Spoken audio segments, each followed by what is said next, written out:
أعوذ بالله السميع العليم من الشيطان الرجيم. بسم الله الرحمن الرحيم. بسم الله الذي لا يضر مع اسمه شيء في الأرض ولا في السماء وهو السميع العليم. أحييكم بتحية الإسلام، تحية طيبة مباركة من عند الله السلام. السلام عليكم ورحمة الله وبركاته. الحمد لله الذي بنعمته تتم الصالحات وبفضله تتنازل الخيرات والبركات وبتوفيقه تتحقق المقاصد والغايات. أشهد أن لا إله إلا الله وحده لا شريك له رب الأرض والسماوات، وأشهد أن محمدا عبده ورسوله أفضل المخلوقات. اللهم صل وسلم على سيدنا محمد صلاة تنجينا بها من جميع الأهوال والآفات، تقضي لنا بها من جميع الحاجات، وتطهرنا بها من جميع السيئات، وترفعنا بها عندك على الدرجات، وتبلغنا بها أقصى الغايات من جميع الخيرات في الحياة وبعد الممات، وعلى آله وصحبه وسلم تسليما كثيرا برحمتك يا أرحم الراحمين. رب اشرح لي صدري ويسر لي أمري واحلل عقدة من لساني يفقهوا قولي. ربي يسر ولا تعسر، ربي أتمم بالخير. سبحانك لا علم لنا إلا ما علمتنا إنك أنت العليم الحكيم. لا حول ولا قوة إلا بالله العلي العظيم. أما بعد. Seluruh warga Urusia kaki tangan Masjid Negara yang menguruskan siaran online Facebook untuk saya bersiaran pada tengah hari ini, dan seterusnya para al-musyahidin al-a'izza, para penonton yang dihormati, yang dikasihi, dan semua rakan-rakan Facebook yang bakal menonton siaran rakaman dan ulangannya nanti. Kaum muslimin muslimat yang berbahagia, alhamdulillah. Apa lagi yang nak kita katakan melainkan kita lafazkan setinggi-tinggi syukur pada Allah Subhanahu wa taala atas kurniaan Ramadan sekali lagi buat kita. Tidak ada anugerah yang paling besar dalam hidup seorang hamba sepanjang tahun ini melainkan anugerah bertemu Ramadan al-Mubarak. Mari sama-sama kita syukuri nikmat ini dengan menghayati dan memahami hakikat sebenar Ramadan, agar apa yang kita lakukan itu tepat sebagaimana sewajarnya dengan bulan yang bernama Ramadan.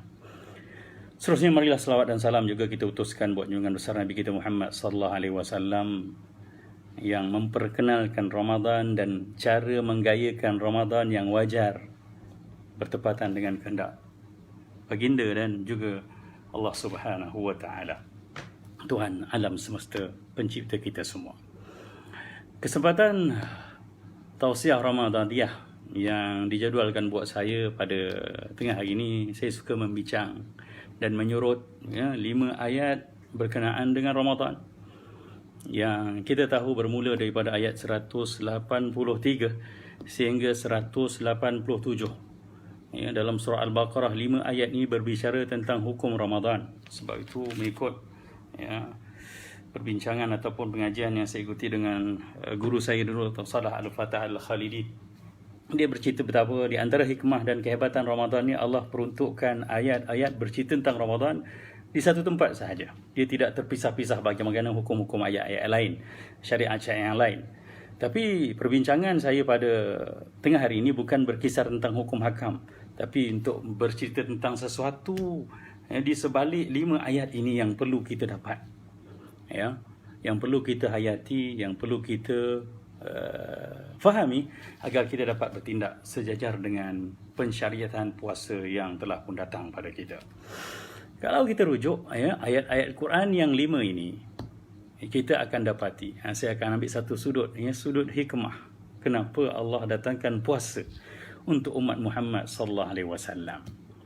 Dan di sana terbukti kalau kita suluh daripada ayat 183 sehingga ayat terakhirnya berbicara tentang puasa ayat 187, dia ada beberapa kalimah yang bercerita tentang impian, harapan, yang sepatutnya terjelma dengan kehadiran bulan Ramadan dan ibadah berpuasa ini.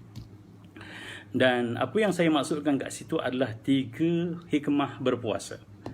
Yang bila kita tengok Allah sebut dalam Al-Quran, Allah nyatakan dengan lafaz at-taraji, iaitu la'alla, la'alla, la'alla. Semoga, ya, mudah-mudahan, begitu. Dan kalau kita tengok pada hujung ayat 183, kali pertama Allah sebut la'allakum tattaqun. Mudah-mudahan kamu semua jadi orang bertakwa. Dan yang keduanya pada ayat 185. Ya, Allah sebut sekali lagi la'allakum juga. Tapi kat sini Allah kata la'allakum tashkurun. Siapa yang ada mushaf boleh buka sama. Ni ada mushaf, kita tengok ayat-ayat tentang cerita Ramadan supaya kita dapat feel-nya, dapat penghayatannya, dapat menghargai kenapa Allah Subhanahu Wa Taala berbicara la'alla ini, ya, harapan Ramadan Allah Subhanahu Wa Taala pada kita. Dan pada ayat 186 sekali lagi Allah mengulang harapan at-taraji ini, ya, dengan katanya la'allahum yarshudun, ya, semoga mereka pula, ya, mereka semua menjadi orang-orang rasyidin. Akan bahaskan apa maksud, ya, tattaqun tashkurun yarshudun ini, tapi saya suka menggarapnya dalam bentuk poin yang jelas dulu supaya gambar pada kita. Dan Allah pada ayat 187 penutup cerita Ramadan, Allah sebut sekali lagi la'allahum yattaqun, semoga mereka semua menjadi orang-orang bertakwa. Kalau kita rumuskan, maka ada kalimah tattaqun 183, tashkurun 185, yarshudun pada 186 dan yattaqun pada ayat 187.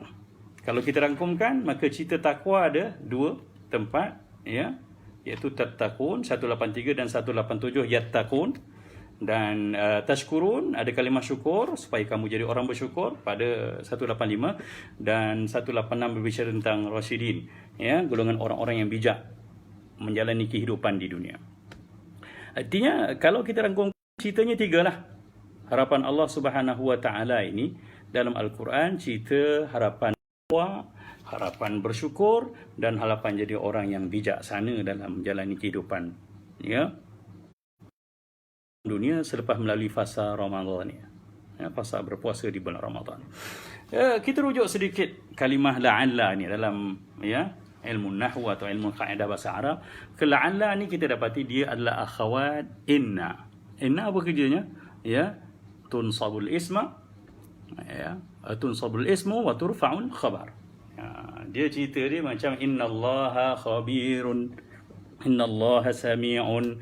Ia menasabkan isim dia dan juga merafa'kan khabarnya. Tapi kat sini jumlahnya semua adalah jumlah, ya, khabarnya adalah jumlah fi'liyah. Jadi kita ambil sikit la'allakum, la'alla tu, ya, harfu apapun, adat taraji, harfu taraji, iaitu ayat ataupun kalimah yang bercerita tentang harapan, maka isim dia adalah kum, dhamir, ya, muttasil tu yang mabni ala sukun, tak boleh berubah dah, tapi fi mahal rafa', fi mahal nasab, isim la'alla. Dan khabar dia, ya, di mana, ya, jumlah tattaqun yang mengandungi ada fa'il dan fa'il di situ, dan jumlah ismiyah tu berada fi mahal rafa' khabar la'alla. Tak payah cerita panjang nahu lah, sebab tak semua orang terlibat dalam perbahasan ini. Ceritanya bila Allah kata la'alla, mudah-mudahan, ya, semoga, agar dalam bahasa kita, ya, kalau dia berbentuk cakap manusia, ya, udrus la'allaka tanjah, belajarlah, moga-moga kamu berjaya. Itu harapan yang belum pasti, ya, harapan yang mungkin dia belajar sungguh-sungguh tapi tak berjaya juga. Tapi subhanallah, di antara hikmah rabbaniyah dalam Al-Quran, bila Allah sebut la'alla, dia bukan, ya, tufidul at-taraji, tapi dia tufidul yakin, ya. Ini kena kita faham, ya, tufidul haqiqah sebenarnya.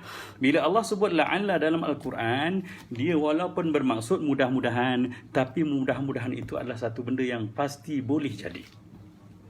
Tu.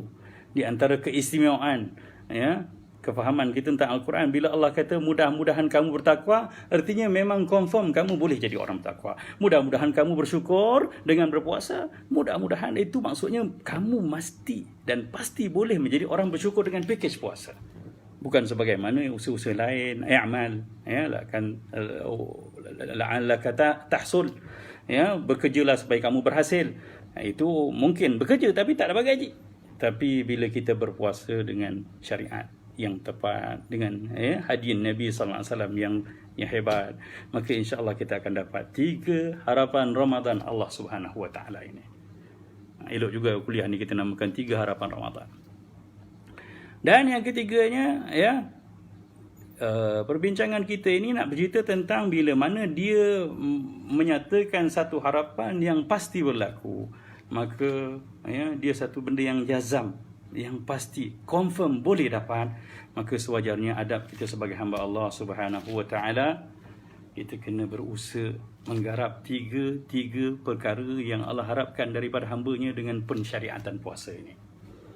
Subhanallah. Saya juga terkesan sangat dengan bicara Dr. Salih Al-Fatah Hadi yang bila mana dia mentafsirkan ayat kedua daripada surah Al-Baqarah. Dia ada menyebut apakah dia kata, bila Allah kata hudal lil muttaqin, Allah kata dzalikal kitabul la raiba fi. Al-Quran ni adalah satu ketetapan yang tak ada ragunya. Semua orang tak ragu, ceritanya tak ragu, apa hakikatnya tak ragu, harapannya pun tak meragukan. Tapi di hujungnya Allah bagi notis hudal lil muttaqin. Dia memang petunjuk, tetapi petunjuk ini hanya memberi kesan kepada orang-orang bertakwa. Lil muttaqin gitu. At-taqwa ni kat sini adalah dia tahiyah, persediaan. Artinya hidayah ni kalau sampai pada siapa pun, dia kadang-kadang berkesan, kadang-kadang tak berkesan. Kita baca Al-Quran, baca cerita neraka, cerita syurga, ada orang yang menangis, ada orang yang hibur, ada orang yang berubah dan hisap. Sebab apa? Sebab ada jiwa takwa dalam diri dia. Tapi ada orang yang selamba, cerita apa pun, cerita neraka, banyak lagi orang jahat pada aku. Macam aku seorang masuk neraka, orang lain pun banyak lagi. Sebab apa? Ketakwaan tak memberi. Tidak ada persediaan takwa pada jiwa kita, maka Al-Quran tidak akan menjadi hidayah, petunjuk untuk kita. Maka sebab itu cerita ini juga kena ada persediaan jiwa, supaya kita bersama dengan cerita harapan Ramadan ni, kita kena bawakan rasa, ya Allah, aku ingin bersama menjayakan hasrat Ramadaniyah ini, supaya kita dapat 3 harapan besar Allah Subhanahu wa taala pada umat Muhammad sallallahu alaihi wasallam ini. Okay, mari kita tengok satu persatu lah. Kerana harapan ni harapan pasti, harapan nyata, harapan jazam, harapan yakin. Maka kita tengok harapan pertama, bila Allah kata, ya ayyuhalladzina amanu kutiba alaikumus siyamu kama kutiba alal ladzina min qablikum. Apa hujungnya? La'allakum tattaqun. Semoga kamu bertakwa. Banyak dah Ustaz bercerita tentang ayat tu, berbahas tentang as-siyam dan saum. Menarik juga perbahasannya. Saya agak tarik dengan satu perbahasan bahawa as-siyam ni adalah kalimah yang Allah ulang 8 kali dalam Al-Quran. Sedangkan as-saum hanya sekali saja. Ini nadartu lirrahmani sauma. Kerana apa? Bila sebut as-siyam, dia bersifat lebih. Sebab kalimah bahasa Arab ni, bila mana dia siyam dieja dengan 4 huruf sad, ya, alif dan mim. Adapun saum dieja dengan 3 huruf sad wa mim. Tazidul makna, tazidul mabna tufidu tazidul makna. Setiap kalimah bahasa Arab dia mengandung maksud. Bukan saja-saja Allah guna siyam dan bukan saja-saja Allah guna saum, bukan maksudnya sama, tidak. Sebab terbukti dalam kaedah balaghah kata, apa saja pertambahan binaan tambah satu huruf pun dia akan menambah satu maksud. Maknanya lebih luas. Sebab tu siyam bila Allah sebut dalam Quran, dia biasanya bermaksud ibadah. Tengoklah kafaratun thalathati ayyam, fasiyamu thalathati ayyam. Allah kata kafarah. Kafarah bagi orang-orang yang dalam musim haji melakukan apa-apa larangan itu, maka kafarahnya berpuasa 3 hari di musim haji dan 7 hari. Allah sebut siyam. Begitu juga ketika kafarah tentang kafarah zihar dan sebagainya, Allah sebut dengan perkataan siyam. Tapi tentang cerita berpuasa pada satu skop yang tertentu, menahan diri, cerita Maryam tu Allah kata inni nadartu lirrahmani sauma. Berpuasa kat situ adalah falan ukalliman nas. Dia tak bercakap, artinya dia tak bercakap. Puasa cakap lah, puasa daripada berbicara. Artinya skopnya lebih kecil. Dan ada juga yang berbicara tentang al-siyam, merujuk kepada wazan bina fa'ala, yufa'ilu, mufa'alatan, wafi'alan, wafi'alan, wafi'alan. Artinya bina dia bermusyarakah. Sebab itu puasa siyam ini bukan saum. Allah sebut dalam Al-Quran, dia bermaksud satu benda yang ada timbal balik, yang ada tarik menarik, yang ada mujahadah, yang ada kepayahan, ada masyakah. Itu maksudnya. Sedikitlah penjiwaan agar kita rasa bahawa syariat berpuasa Ramadan ini ada satu benda yang Allah maksudkan, iaitu ada maksud mujahadah dan juga ada maksud ibadah. Bukan saja-saja, bukan nak kurus, bukan kerana tujuan-tujuan, no. Dia puasa ibadah. Okey, kita berbalik pada perbincangan kita tadi, iaitu la'allakum tattaqun. Pertama, Allah Subhanahu wa ta'ala harap sangat dengan berlapar, berdahaga. Allah seru pula dengan seruan yang sangat mesra, ya ayyuhallazina amanu. Ini panggilan untuk memesrakan diri dengan orang-orang yang Allah sayangi. Begitu. Itu yang dibicarakan dalam banyak kitab tafsir. Tapi rujukan kita kat sini, la'allakum tattaqun, supaya kamu semua bertakwa. Dan saya dah kata tadi, supaya atau agar Quran ini maksudnya adalah tufidul yaqin, iljazam. Boleh bertakwa. Sebab tu perbincangan ini kena jelas, supaya kita jangan hari-hari berbicara tentang takwa tetapi kita tak langsung memahami pun apa hakikat takwa. Artinya bila Allah syariatkan berpuasa, tujuannya bukan saja, yang pertama sekali Allah harapkan kita makin bertakwa dengan Allah Subhanahu wa ta'ala. Sebab takwa ni asal perkataannya daripada tawaqi, tafa'ul. Tawaqi artinya mengambil perlindungan daripada waqiyah, yaqi, wiqayah, artinya ambil perlindungan daripada kemurkaan Allah, cari sebab berlindung daripada neraka Allah Subhanahu wa ta'ala. Itu asal perkataan takwa. Dan kalau praktikalnya, mari kita tengok apa yang disebut oleh Ibn Kathir.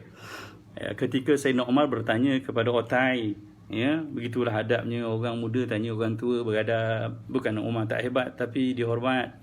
Ubay bin Ka'ab ditanya tentang takwa, kepada Ubay bin Ka'ab. Lalu Ubay bin Ka'ab menjelaskan, ama salakta tariqan dha syauqin, apa tak pernah kamu berjalan di laluan yang penuh berduri?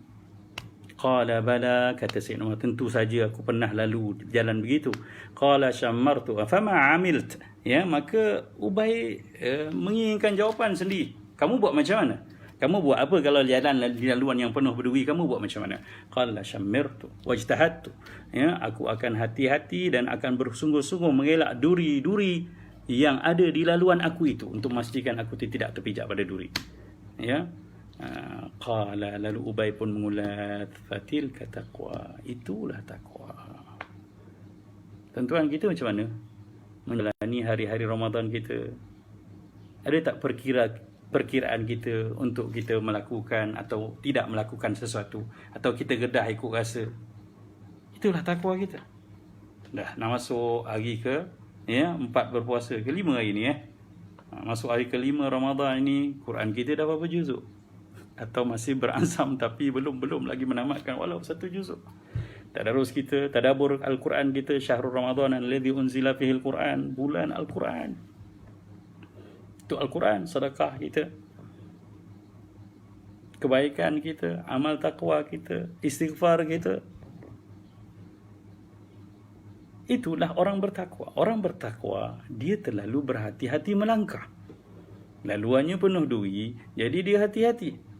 Itu gambaran orang bertakwa. Jadi siapa yang main hidup je, dan pada bulan Ramadan lah begitu, melepak, bersantai, tak ada aktiviti yang wajar, tak ada program, tak ada peraturan, tak ada disiplin, tak ada jadual ibadah, kebaikan, tak ada azam dalam melakukan apa-apa perubahan, maka berlalulah Ramadan.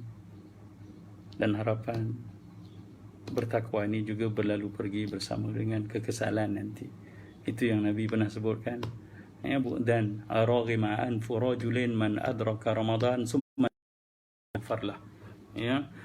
Celaka sungguh, terhina sungguh orang yang bertemu dengan bulan Ramadan dan kemudian berlalu pergi bulan Ramadan sedangkan dosanya masih belum diampunkan. Hadis Tirmizi ini juga menceritakan betapa kita sangat perlu berusaha menghayati Ramadan. Ialah Allah bantu kita untuk mendapat jiwa takwa dengan apa? Dengan berlapar. Sebab kalau orang kenyang, selesa, santai, hidupnya semua lengkap, dia susah nak mendekat dia hamba. Hamba kan lapar, tak cukup, berharap, takut, risau, kena marah. Itu. Jadi Allah bantu kita dengan pakej puasa ni supaya kita dapat hayati dan dapat menggerakkan langkah-langkah menuju takwa. Itu maksudnya. Subhanallah. Ya. Dan kalau kita tengok juga perbincangan tentang takwa, Sayyidina Ali pernah mengungkapkan satu kalimah yang sangat indah dalam bentuk takwa. Dalam bentuk syair dia kata apa? At-taqwa al-khawfu minal jalil. Ya, yang pertama takwa ni dia mesti ada rasa gentar, gerun dengan yang maha agung ni, maha tinggi ni. Al-Jalil, Jalla Jalaluh. Al-khawfu minal jalil. Kalau tak ada rasa takut dengan Allah Subhanahu Wa Taala, maka susahlah kita nak bercerita bahawa kita orang bertakwa. Yang keduanya, wal amalu bitanzil, beramal dengan apa yang turun. Dengan penurunan Al-Quran, syariat-syariat ni, panduan hari ni. Kita dapat panduan hari ini bahawa Ramadan rupanya pakej untuk bertakwa. Maka jangan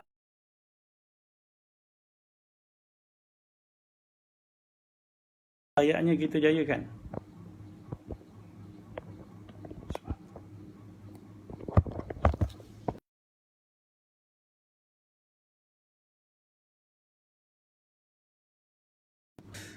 Ya. Wal khawfu minal jalil. Ya, yang pertama al khawfu minal jalil, takut pada Allah Subhanahu Wa Taala, Tuhan ya, yang maha agung itu. Sebab dengan takut tu kita akan taat. Yang kedua, ya, wal amalu bitanzil, beramal dengan syariat yang turun ni. Dengan panduan Al-Quran yang Allah kita berikan dalam kehidupan kita seharian ini. Yang ketiganya, wal qana'atu bil qalil, berpada dengan sedikit. Subhanallah. Jadi Ramadan ni lah peluangnya, pakejnya sangat indah untuk kita mempraktikkan gaya takwa yang Sayyidina Ali sebut ni. Berpada dengan yang ada. Al-qalil, sedikit. Sikit kan, kuih raya pula. Kuih Ramadan dah tak banyak, makanan Ramadan dah tak banyak. Alhamdulillah. Jadi bersama dengan Ramadan dan PKP yang sedang kita jalani, subhanallah, pakej takwa kita memang sangat dekat dengan kita. Yang keempatnya, wal isti'dad li yaumir rahil. Orang bertakwa dia mesti persiapan untuk hari berangkat pergi dia. Berangkat ke mana? Subhanallah, orang nak pergi Mekah pun bersiap macam-macam, tuan-tuan. Nak pergi Mekah 40 hari je, tapi bersiap duit, bersiap persiapan macam-macam. Orang nak pergi melancong pun bersiap macam-macam. Subhanallah, orang nak pergi negeri abadi tak bersiap apa-apa. Siapa tu? Kita lah. Tak siap Al-Quran, tak siap sedekah, sedangkan hari itu hari yang tidak ada lagi memberi apa manfaat. Yauma la yanfa'u malun wala banun. Harta, anak semua dah tak beri manfaat. Illa man atallaha biqalbin salim. Kecuali orang yang datang menghadap Tuhannya, menghadap Allah dengan hati yang sejahtera, hati yang bertakwa, yang ada amal, bersiap. Orang Ramadan tak baca Al-Quran memang tak bersiap lah. Tak ada takwa. Sebab bulan ni bulan Al-Quran. Bulan yang para ulama pun tinggalkan pengajian semua. Imam Syafi'i 2 kali khatam sehari. Subhanallah. Memang tak terkejar, tapi takkan sebulan sekali khatam. Tahun lepas tak. Tahun sebelum tak. 3 tahun sudah pun tidak. Tahun ni pun tidak juga. Sedangkan tahun depan mungkin kita mati. Atau raya ni kita meninggal. Kematian tak ada janji. Subhanallah. Jadi tolong layan hakikat Ramadan yang sedang kita lalui ini dengan benar-benar mengusahakan ketakwaan yang merupakan harapan pertama kita dalam menjalani bulan Ramadan. Jadi orang-orang yang bertakwa artinya orang-orang yang mencari pelindung untuk dia selamat dari azab dan murka Allah Subhanahu Wa Taala dengan mengusahakan apa sahaja benda-benda yang mengundang rahmat Allah, berupa amal ibadah, ketaatan, amal-amal sunat, Ya, kalau sebab tu Rasulullah mengajar kita dengan bentuk basyir, targhib, ya, Rasulullah merangsang kita untuk beramal. Rasulullah kata Al-Quran tu aku tak kata alif lam mim satu huruf, tapi alif satu huruf, lam satu huruf, mim satu huruf. Begitu detail. Sebab apa? Nak merangsang. Kau tak selera juga nak baca Quran, tak tahulah. Ya, dan saya sering kali saya ulang untuk mengajak orang baca Al-Quran ni dengan kata apa? Ya, saya pernah kira satu muka surat Al-Quran. Tuan-tuan, satu muka surat ni tuan-tuan, ya, satu muka surat ini dia mengandungi tidak kurang 400 hingga 500 huruf. Saya cerita huruf lah sebab Nabi kata, ya, setiap satu huruf 10 pahala. Artinya setiap satu muka surat Al-Quran menjanjikan hingga 5,000 pahala untuk kita. Subhanallah. Dan tuan-tuan tahu tak, modal untuk menamatkan satu muka surat Al-Quran berapa minit? Peringkat biasa yang kita baca ni tuan-tuan tak sampai 2 minit. Saya dah cek lah, tak sampai 2 minit. Dengan bacaan yang kadar biasa, iqtaraba lin-nasi hisabuhum wa hum fi ghaflatin mu'ridun. Dengan bacaan intonasi yang biasa begitu, kita boleh menamatkan dalam masa 2 minit satu muka surat. Paling teruk orang bang, paling bangang pun lah, bahasa bagi kasar sikit, bagi rasa lah, kan? 5 minit satu muka surat. 5 minit untuk pahala 5,000 abang tak buat, abang nangis esok ke akhirat. Sebab itulah Imam, ya, atau Sayyidina Ali sebut tadi apa? Wal istidad li yaumir rahil, buat persiapan hari berangkat. Siapa yang memang tak kisah tentang akhirat dia bukan orang bertakwa. Dan dalam Ramadan kita digegas, digesa, dirancanakan, diprogramkan untuk menggayakan watak-watak orang bertakwa. Subhanallah. Ya. Dan ada dalam Al-Quran Allah pernah sebut tentang ciri-ciri orang bertakwa pula, sifat orang bertakwa. Antaranya dalam surah Ali Imran ayat 133 hingga 135. Allah sebut apa tuan-tuan? Allah kata wasari'u ila maghfiratin min rabbikum wa jannatin عرضها السماوات والأرض أعدت للمتقين. Tu kat ujungnya kalimah takwa. Orang-orang bertakwa, bersegeralah kepada keampunan Tuhan kamu. Artinya kena gegas nak dapat ampunan. Tak boleh tangguh-tangguh. Sebab apa? Mati tak pernah menjangka, tak beritahu bila. Wajannah, dan bersama keampunan tu, ya, maghfiratin min rabbikum, keampunan dari sisi Tuhan, dan juga ya syurga Allah Subhanahu wa taala yang Allah gambarkan arduha samawati wal ard, keluasannya langit seluruh, dan di hujungnya Allah kata uiddat lil muttaqin, tersedia untuk orang-orang bertakwa. Dan ayat lanjutannya 134 dan 135 Allah disebutkan, Allah terangkan siapa orang-orang bertakwa ini.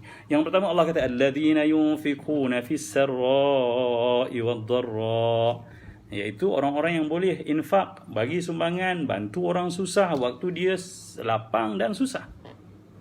Waktu susah. Ya, sebab tu ada istilah Nabi sallallahu alaihi wasallam kata ittaqun nar walau bisyakki tamrah. Ya, takutlah neraka walau sebelah kurma. Artinya kamu lapar, ada sebiji kurma, kawan kamu pun lapar, maka koyaklah kurma bagi sebelah. Sebab situlah nilai takwa kita pada Allah. Apatah lagi kalau kita berada. Kalau waktu selesa kita tak boleh infak, waktu susah lagilah payah tuan-tuan. Jadi orang takwa mampu. Sebab apa? Orang takwa dia ada cerita Tuhan dalam kepala dia. Uiddat lil muttaqin tadi. Yang kedua yang kata wal kadhimin al ghaidh. Orang bertakwa lagi cirinya adalah orang-orang yang kadhim. Kamu tak kadhim je ni. Kita semua kena jadi kadhimin. Kadhimin ni maksudnya orang-orang yang menahan amarahnya. Jadi marah ni sifat orang bukan bertakwa. Asyik nak marah, asyik nak mengamuk, asyik tak puas hati dengan orang. Tuan-tuan, ini gaya bukan cara orang beriman, orang bertakwa. Orang bertakwa memang dia marah, ya, tapi pada hak Allah, pada hak dia tahan, dia sabar. Ya. Ini tuntutan jiwa bertakwa ni. Wal 'afina 'anil nas, tak cukup dengan tu, kita kena menggayakan gaya orang bertakwa lagi apa dia? Pemaaf, memaafkan orang-orang lain, memaafkan manusia lain. Subhanallah. Ada dendam dalam Ramadan, lepaskan. Ada tak puas hati dengan orang, maafkan. Sebab kita nak syurga, nak ampunan Allah. Kan? Sebab dengan memaaf baru kita dapat kemaafan. Allahu Akbar. Wala afina anin nas. Ini sifat yang paling perlu kita jayakan. Tak payahlah kita main skrip lama, drama dulu-dulu, cerita hantu lama-lama kan, dendam 7 keturunan. Bukan. Itu bukan panduan Al-Quran. Itu tak tahu. Ya. Cerita-cerita seram dululah kita tengok lagi buat apa. Cerita Al-Quran, siapa nak ampunan, siapa nak bertakwa, siapa nak ke syurga, kena jadi al-afina anin nas. Wallahu yuhibbul muhsinin. Allah suka sangat orang-orang yang bangunkan ihsan dalam diri dia. Sebab apa kalau saya terjemahkan begitu? Sebab muhsinin adalah isim fa'il dari kalimah ahsana yuhsinu ihsan.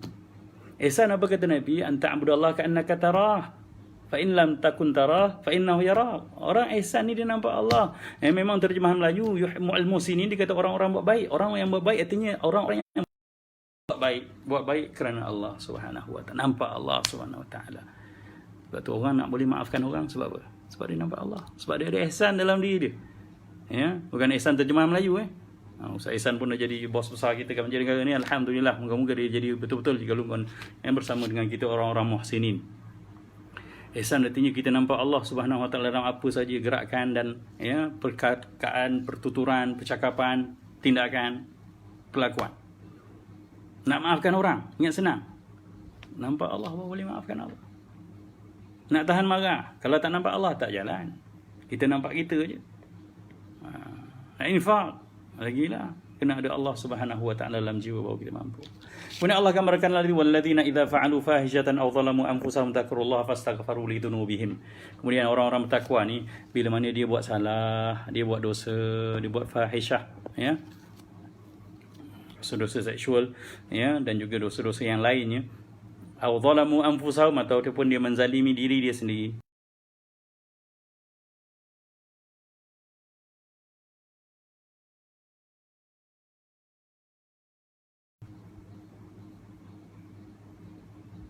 Ya.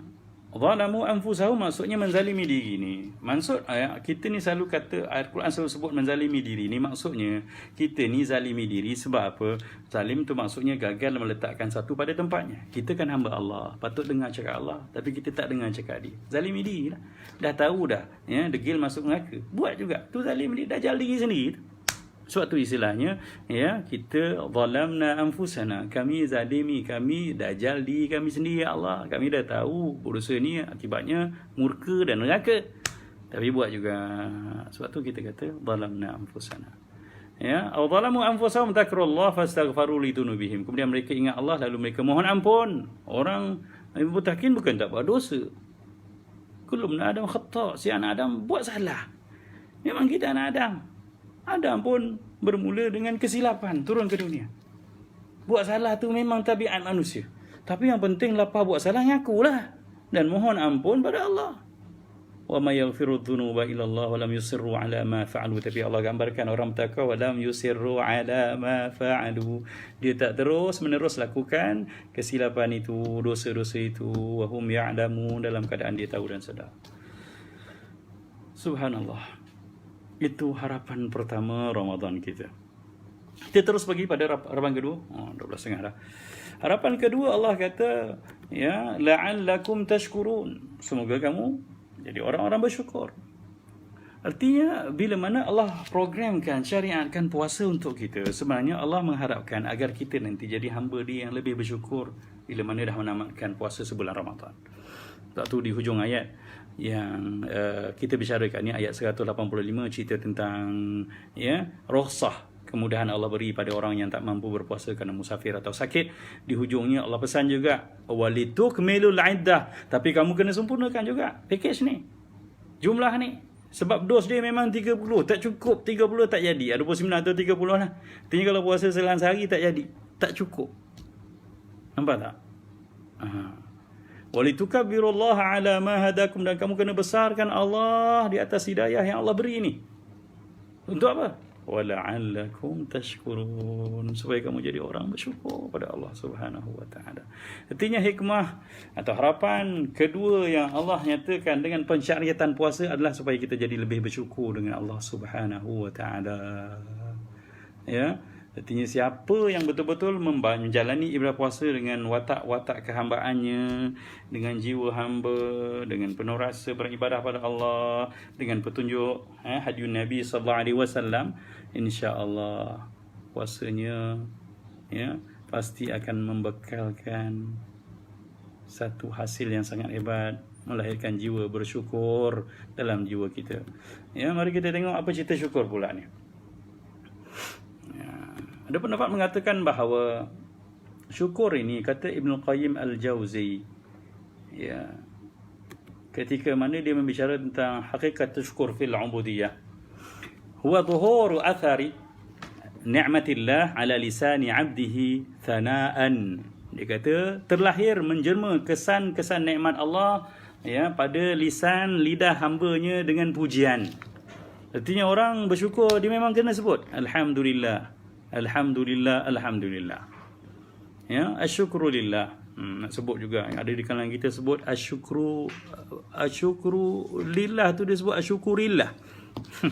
Nasyid pun ada, zikir pun ada orang rakam. Jadi ini tolong sampaikanlah sebutannya adalah asyukru lillah, bukan asyukurillah. Tak apalah, terlanjur dah teringat tu saya sebut jugalah. Nak sebutnya alhamdu wasyukru lillah, bukan syukurillah, syukru lillah, asyukru lillah, alhamdulillah, asyukru lillah. Jadi pertama sekali syukur ini kalau hakikat kehambaan pada lisan kita sebut, sana'an wa i'tirafan, pujian pada Allah dan juga pengakuan alhamdulillah ni semua nikmat kurniaan Tuhan. Wa ala qalbihi syuhudan wa mahabbatan, dan pada hati kita, jiwa kita ni ada penyaksian bahawa benar ini nikmat Allah Subhanahu wa taala, dan tak cukup dengan itu, kita kena ada rasa cinta pada Allah Subhanahu wa taala. Oi, payah nak cerita benda ni. Bila nak cerita bab cinta dengan nikmat yang Allah beri, ialah orang buat baik pada kita, tuan-tuan. Saya andaikan begini je mudahnya. Kita ni katalah, kita ni dulu anak yatim. Mak ayah dah tak ada, nenek jaga kita, dan alhamdulillah bersama dengan nenek yang tak berkeupayaan itu, kita rupanya ditaja, dibiayai oleh seorang pakcik. Artinya sekolah kita semua ditanggung, dibiaya, makan minum keperluan bulanan kita dibeli, sampailah kita berjaya masuk universiti, tapi kita tak sempat lagi nak bertemu dengan orang yang membantu kita. Agak-agak di hari kita diresikan bertemu, dan kita menghadap dengan orang yang memberi kurniaan, keselesaan, bantuan dalam hidup kita ni. Macam mana perasaan kita? Setiap kali kita bertanya pada nenek, kata sabar, orang tu tak mau jumpa awak lagi. Macam mana agak perasaan kita? Tentulah perasaan kasih, rindu, terima kasih besar kan. Itu orang baru bagi makan, bagi pelajaran, bagi pakaian. Ni Allah bagi segalanya untuk kita, takkan tak boleh rasa kasih. Tolonglah bantu jiwa sendiri untuk menimbulkan rasa kasih dan cinta pada Allah Subhanahu wa taala, agar kita selesa hidup di dunia. Agar nanti ada nikmat yang hilang, kita masing-masing kata alhamdulillah, Allah banyak bagi aku macam-macam. Takkan yang ini saja aku nak keluhkan dan kesalkan. Subhanallah.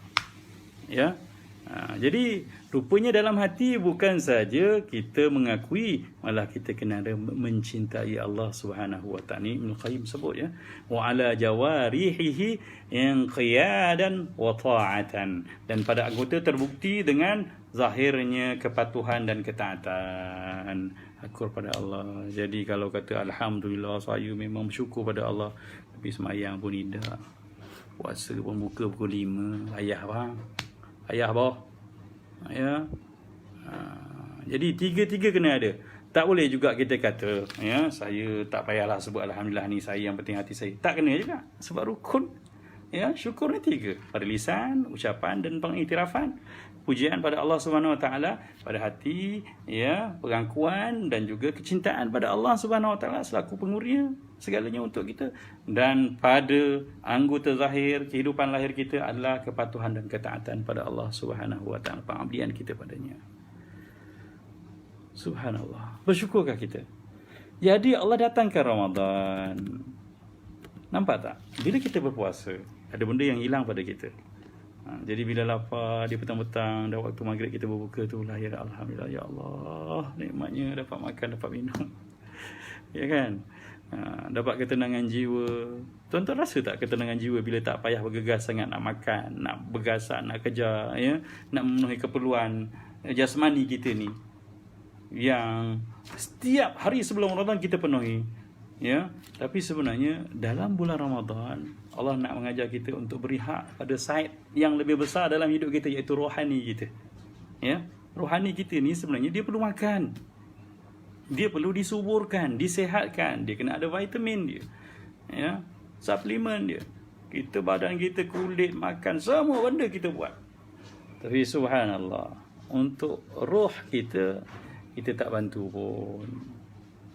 Jadi Ramadan, ya, membantu kita berpuasa, membantu kita untuk menjayakan watak-watak hamba Allah Subhanahu wa taala, ya, dengan bersyukur kepadanya.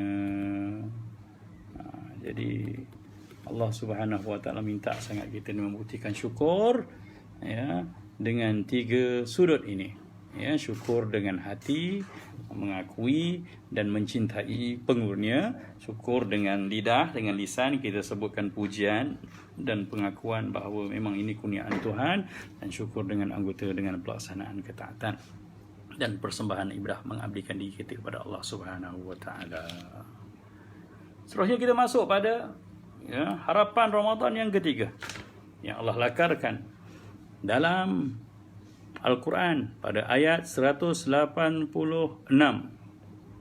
Ya, itulah di harapan yang ketiga yang Allah rangkumkan dalam firman Allah, wa idza sa'alaka 'ibadi 'anni fa inni qarib. Bila hamba-Ku bertanya kepadamu wahai Muhammad tentang aku, fa inni qarib, ini pun satu laftah, ya. Saya nak sebut macam mana Dr. Salah Al-Khaldi sebut begitu indahnya. Sepatutnya ada takdir, ya, bila mana hamba-Ku bertanya kepadamu tentang aku, ya, maka aku dekat. Sepatutnya ada jumlah kat situ. Faqul anta, kamu katakanlah kepada mereka, fa inni qarib. Artinya jumlah tu muqaddarah, ada jumlah takdiriahnya macam ni. Wa idza sa'alaka 'ibadi 'anni faqul inni qarib. Ya, bila mana bertanya kepadamu oleh hamba-hambamu tentang aku, maka katakanlah wahai Muhammad, sesungguhnya aku ini dekat. Begitu kan sepatutnya. Tapi mana pergi qul itu? Ya, hikmah rabbaniyah kat situ rupanya terselip bila mana Allah nak nyatakan tentang betapa dekatnya Allah dengan hambanya. Ya, maka tak payah sebutlah Muhammad, tak payahlah engkau beritahu pun. Tapi kenyataan dibuang khazaf qul kat situ. Katakanlah wahai Muhammad. Cukup nak mengatakan betapa dekatnya Allah dengan hamba yang merayu, meminta, berdoa padanya, sehingga kalimah, ya, anni terus fa inni qarib. Tak perlu lagi faqul inni qarib. Subhanallah. Jadi begitulah dekatnya Allah Subhanahu. Dan kenapa ayat ni berada di celah ayat Ramadan? Ini juga satu laftah rabbaniyah, ya, dalam Al-Quran. Ceritanya adalah kerana betapa orang-orang yang berada di bulan Ramadan doanya makbul dan Allah sangat dekat dengan dia. Kan? Ayat Ramadan bermula dengan 183 Al-Baqarah. 184, 185 bercerita puasa lagi. Dan 187 nanti bercerita ayat puasa juga. Tapi 186 ni cerita ayat doa. Bila hamba aku bertanya padaku tentang aku, ya, maka kamu jawablah, sungguhnya aku dekat. Ya, sebab tu kalau terjemahan Rumi dia kata, katakanlah wahai Muhammad, in bracket, ujibu da'wata da'i idza da'an. Ya, aku memberi perkenan, ya, doa-doa orang yang berdoa apabila dia berdoa. Falyastajibu li, maka mohonlah perkenan kepadaku.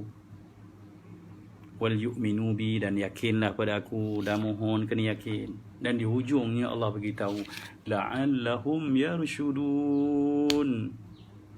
Ya, la'allahum yarshudun. Subhanallah. Supaya mereka ni jadi bijaksana. Ya, memang 186, ya. Dan jangan lupa ayat 187 juga masih hukum berpuasa. Tapi 186 cara khususnya bukan ayat puasa. Ayat cerita tentang doa. Kenapa berada di tengah-tengah tu? Saya bicarakan tadi sebab Allah nak bercerita betapa orang-orang yang berpuasa di bulan Ramadan juga, ya, dekat sangat dengan Allah Subhanahu Wa Taala. Doanya pasti mustajab. Dan memang ada hadis banyak menyokong tentang hakikat ini. Dan Allah menyatakan bahawa orang-orang yang banyak berdoa, banyak merayu pada Allah di bulan Ramadan ini, beriman pada Allah adalah harapannya agar dia menjadi orang yang bijaksana. Kalimah rasyid ni apa maksudnya tuan-tuan? Yarshuduna, asal kalimahnya rasyid. Yarshudu ni maksudnya asalnya rasyid.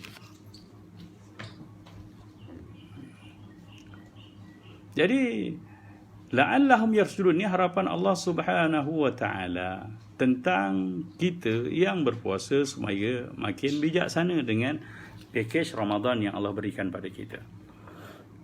Saya nak jawab tentang Ar-Rasyidin ni. Terjemahan bahasa Melayu mengatakan bahawa Ar-Rasyidin itu adalah orang bijaksana. Tapi dalam bahasa Arab banyak. Hasif pun bijak, Zaki pun bijak, Abqari, genius, Alim pun, Khabir pun bijak. Banyak kalimah yang Nabi juga pernah sebut Al-Kayyis, man dana nafsahu wa amila lima ba'dal maut, orang yang bijak. Tapi apa bezanya Rasyid dengan bijak-bijak yang lain, pandai-pandai yang lain? Subhanallah. Mari kita tengok di sudut bahasa. Ar-rusydu lughatan didul ghayy wad dalal. War-rusydu diddus safah wa su'ut tadbir. Kat situ kita nampak. Ar-rusydu ni dalam bahasa Arab, dia maksudnya adalah benda lawan kepada kebodohan dan kesesatan. Dan ar-rusydu ini juga lawan bagi as-safah. Safah ni macam orang tak mesyuk lah, tak matang. Wa su'ut tadbir, dan juga pentadbiran diri yang buruk, pengurusan yang buruk. Jadi bila Allah kata wa balagha ashuddahu, itulah maksud takbir, iaitu bila mana manusia sampai kepada peringkat kematangan. Dan sebab tu boleh kita rumuskan bahawa maksud ar-rasyidin atau ar-rasyid, ar-rasyid ini dalam bahasa Arab adalah maksudnya bijak kerana kematangan fikiran, kerana pengalaman, kerana ilmu, kerana pengalaman. Sebab tu Allah pernah sebut, qad tabayyana ar-rusydu minal ghayy, telah nyata petunjuk itu daripada kesesatan. Benda yang jelas. Islam benda praktikal, benda yang nampak. Rabbana atina min ladunka rahmatan wa hayyi' lana min amrina rasyada. Kita minta pada Allah petunjuk dalam kehidupan kita, ada rasyada, kebijaksanaan. Rabbana atina min ladunka rahmatan wa hayyi' lana min amrina rasyada, ni surah Al-Kahfi ayat 10 yang kita hafal selalu tu. Jadi kita minta agar Allah sediakan dari sisi je kehidupan kita ni rahmat, dan di samping itu kita harapkan juga bimbingan, petunjuk, panduan agar kita bertindak bijak dalam kehidupan di dunia yang sementara. Untuk gambaran yang lebih jelas, artinya bila mana kita menyebut tentang Rasyid ini adalah dia bercerita adalah tentang jiwa dan minda seseorang yang matang. Nampak tak? Anak remaja bertindak dengan orang yang dah 40-an macam mana? Anak remaja yang kena maki dengan pakcik yang 50 kena maki macam mana? Itu ar-rusyd tu. Jadi Ramadan mengajar kita untuk lebih matang bertindak. Itu kalimah yang lebih tepat. An-nadaj wal ittizan, kematangan dan keseimbangan. Itulah dia ar-rusyd tu. Jadi dia sebenarnya adalah sesuatu dalaman, benda yang dalam jiwa kita. Artinya Ramadan mendidik kita agar lebih matang dan seimbang dalam menghadapi kehidupan. Kita makin menilai dunia sebagai dunia, akhirat sebagai akhirat. Kita makin pandai mengurus kehidupan bertepatan dengan syariat. Sebab tu Allah beri kita fasa-fasa dalam kehidupan ini untuk mematangkan kita. Dan sebab tu malang sungguh bagaimana orang-orang yang dah semakin tua, tapi makin tak matang, makin juga melakukan kesilapan dalam kehidupan, maka dia bertambah malang dan malang, maka Ramadan tidak menjanjikan apa-apa. Mari kita tengok. Kalau disebut dalam Al-Quran pula, Hakikat tentang ar-rusydu ni, ar-rasyidin. Siapa dia ar-rasyidin? Allah pernah sebut ulaika humur rasyidun. Kita kena cari macam tu. Mereka itulah orang-orang yang bijaksana. Kita pun namakan orang Melayu panggil bijaksana. Ya, apa maksud bijaksana? Artinya bukan bijak sini je. Siapa yang bijak sini tak jauh tak matang. Sebab tu orang Melayu pun menamakan, memang tak ada kalimah bijak sini lah. Tapi bijak dah ada. Tapi kenapa? Bila kita sebut bijak dengan bijaksana, kita tahu bijaksana tu orang yang jauh pandangannya. Sebab dia nak menggambarkan inilah dia ar-rusydu ni tadi. Ya, ayat itu adalah ayat surah Al-Hujurat ayat 7. Mari kita tengok apa Allah sebut tentang ar-rasyidin. Ya, ceritanya adalah tentang orang-orang rasyidin ni. Allah sebut walakinallaha habbaba ilaikumul iman wa zayyanahu fi qulubikum wa karraha ilaikumul kufra wal isyan ulaika humur rasyidun. Tetapi Allah jadikan dalam hati kamu ni kecintaan kepada iman. Orang rasyidin pertama sekali dia cinta amal-amal iman. Ya. Wa zayyanahu fi qulubikum, dan Allah hiasi iman tu dalam hati dia. Artinya benda baik semua dia seronok nak buat. Tu. Kita dah matang sampai macam tu tak? Ke masih baca Quran Allah macam lebam gitu. Bangun sahur tak boleh lagi. Umur dah 50 tak boleh bangun sahur lagi. Tasahharu fa inna fi sahuri barakah. Sahur berkat. Itu nak cerita pun satu kuliah lain nanti. Ya. Tapi tak boleh lagi sebab apa? Sebab belum rasyid, belum matang lagi, belum bijaksana lagi. Masih susah nak sembahyang, masih tak boleh lagi nak berismi dengan amal-amal kebaikan di bulan Ramadan.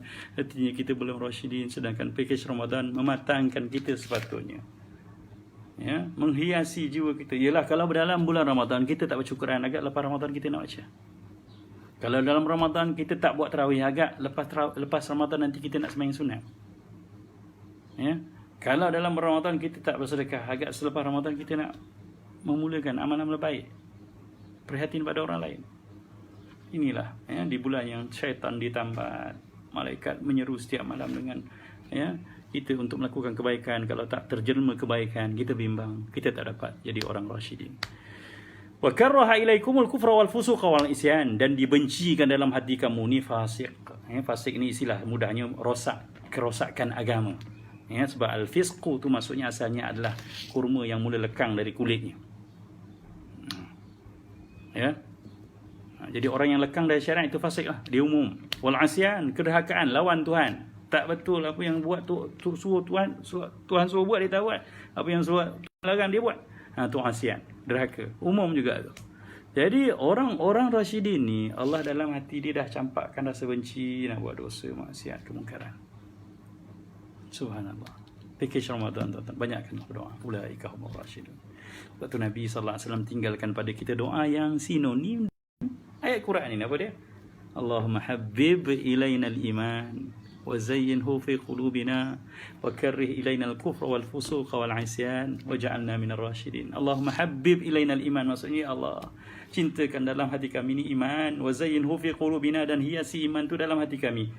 Wa karrih ilainal kufra wal fusuq, bencikanlah kepada kami ni kekufuran, kefasikan, wal isyan, dan kederhakaan pada Tuhan.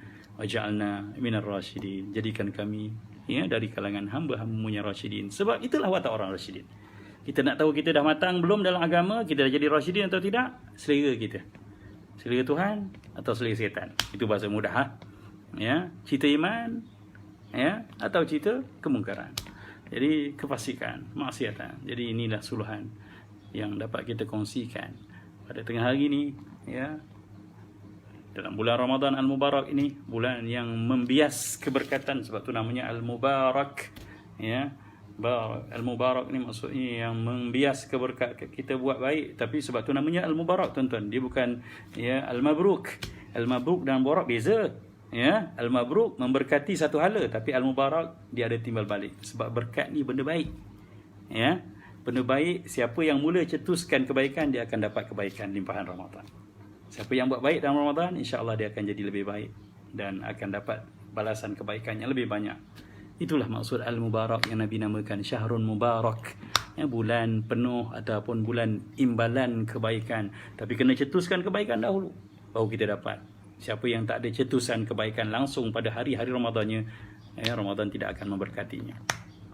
Itulah dia 3 harapan Ramadan, yang kita suluh daripada ayat-ayat Ramadan dalam surah Al-Baqarah bermula ayat 183 sehingga 187 tadi, yang kita harapkan sangat. Harapan Ramadan ini menjadi kenyataan untuk Ramadan kita kali ini, sebab dia Al-Quran. Zalikal kitabul la raiba fih. Ini Al-Quran tidak ada ragu padanya, confirm betul. Dan saya dah cerita tadi, harapan dalam Al-Quran dia adalah realiti, kenyataan, hakikat, kebenaran yang boleh dicapai. Tufidul yakin wal jazam, bukan ar-raja, bukan harapan kosong, tidak boleh direalisasikan. Moga-moga kita dapat. Harapan Ramadan pertama, la'allakum tattaqun, semoga kita makin bertakwa. La'allakum tashkurun, supaya kamu juga jadi orang yang lebih bersyukur dengan Allah Subhanahu wa taala, dengan perbahasan yang telah pun kita uraikan. Dan juga la'allahum yarshudun, semoga mereka semua umat Muhammad menjadi orang-orang yang lebih bijaksana menilai hakikat kehidupan dunianya, dan juga mengejar kehidupan yang kekal abadi di akhirat dengan kebijaksanaan yang Allah kurniakan dengan package Ramadan yang sedang kita lalui ini. Aqul qawli hadza wa astaghfirullahal azim li wa lakum wa lisa'il muslimin wal muslimat innahu huwal ghafurur rahim. Ya Allah, ampunkan kami ya Allah dalam bulan Ramadan, rahmatilah kami dengan keberkatan Ramadan, bantulah kami untuk menjayakan watak-watak kehambaan, watak-watak bertakwa, watak-watak hamba-Mu yang bersyukur dan yang bijaksana menilai satu perkara dengan tepat sebagaimana kehendak-Mu ya Tuhan. Moga-moga kami diberkati dengan limpahan rahmat di bulan Ramadan. Maaf sekali lagi, yang baik dari Allah saya menyampaikan, cuma yang lemah dari kekuatan diri saya mohon ampun dan maaf. Moga-moga Allah sudi mengampunkan kita semua. Sekali lagi, Assalamualaikum warahmatullahi wabarakatuh.